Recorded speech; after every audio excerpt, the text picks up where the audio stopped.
Atong dawaton nga matinud-anon si Kristo sa atong kinabuhi. Tungod kay ang pulong sa Ginoo nag-ingon sa unang Juan 5 versikulo 12. Ang midawat sa anak may kinabuhing walay katapusan. Apan ang wala mudawat sa anak sa Dios, wala makabaton sa maong kinabuhi. Mao na igsuon nga atong dawaton nga matinud-anon si Kristo sa atong kinabuhi ug ato gayud kining puy-an. Makita kini sa atong pagkinabuhi kung kita matinud-anon ba nga midawat ni Kristo.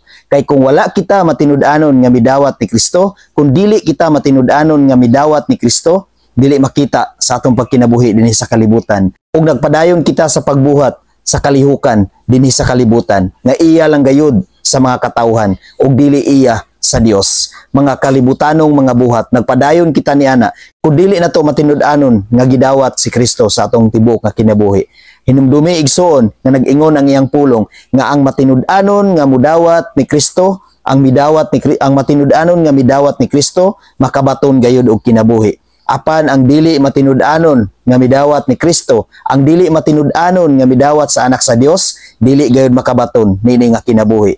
Busa igsuon siguruha gayud sa imong tibuok nga kasing-kasing ug sa imong tibuok nga hunahuna nga matinud-anon ang imong pagdawat ni Kristo. Aron makabaton ka og tinuod nga kinabuhi ug ang kinabuhi nga walay katapusan. Amen. God bless sa tanan.